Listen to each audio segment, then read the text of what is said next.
Hi everyone, welcome to Extraordinary Taste. Pork jaw is a cut between the cheek and the lower jaw of the pig.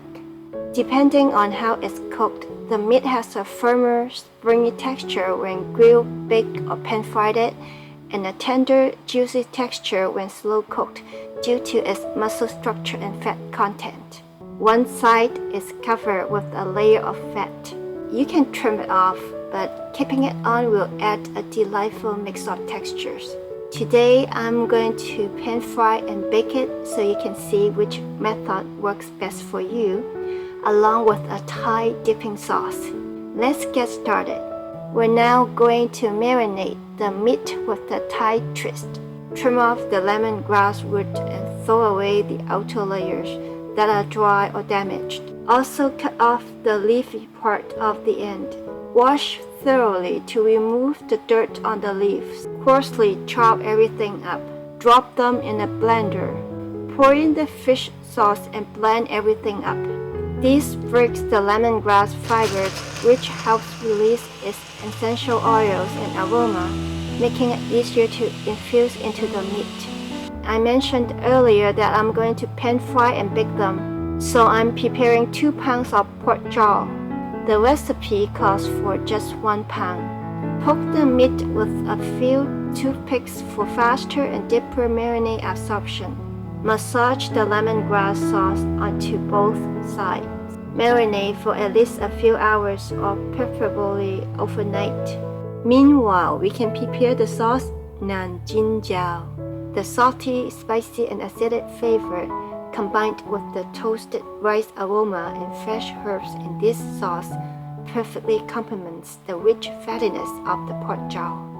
You can purchase tamarind sauce and roasted rice powder at the store, but I will show you how to make them from scratch. Tamarind on the market comes in 2 forms: dried and de-seeded paste. These are fresh, sun-dried tamarind pods. The shell is brittle so it opens easily. Remove the seed and use the pulp to make the sauce. Alternatively, you can get the de-seeded paste. Add 4 tablespoons of water to 30 grams tamarind pulp. Soak it for about 10 to 15 minutes and break it up. Cook over low heat. Gently mash it and it will gradually turn into a paste as the water reduces. Strain out the pulp and you will get a very smooth paste. Yeah, it takes some work, but it's all worth it. It adds a unique tangy char flavor to the sauce, balancing the fattiness of the meat. Now roasting the rice powder is much easier. Simply add rice to the pan. While you only need 2 tablespoons, it will be easier to work with at least half a cup of rice. It doesn't hurt to prepare a little more. It can stay good for at least a few months at room temperature. Stir fry on medium heat until it turns slightly yellow. Then turn the heat to low and continue until golden brown. Once done, let it cool. Then blend it into a powder. Once all the ingredients for the sauce are ready, dissolve the sugar in 3 tablespoons of warm water. Simply mix the rest of the ingredients together. Let it sit for 30 minutes or more so the rice powder can soak up the sauce. Cooking the pork jaw is simple. Let's go over the steps. Ground lemongrass has lots of fine fiber. Make sure to remove it from the meat or it will burn before the meat is fully cooked when pan-fried or baked. It's very difficult to wipe it off. You need to rinse it in water, even though it may lose some flavor. Pat it dry thoroughly with paper towels. Now we're ready to bake it. Place the pork jaw on a rack to allow air circulation, which enhances its final color. Position the oven racks, 1 below the broil and 1 above the bottom heat source as shown here. We're going to bake the pork jaw at 400 degrees Fahrenheit for 20 minutes on the lower rack, then broil it to enhance its color. Halfway through after 10 minutes, flip it over. Then put it back in the oven and bake for another 10 minutes. This is how they will look after baking for 20 minutes.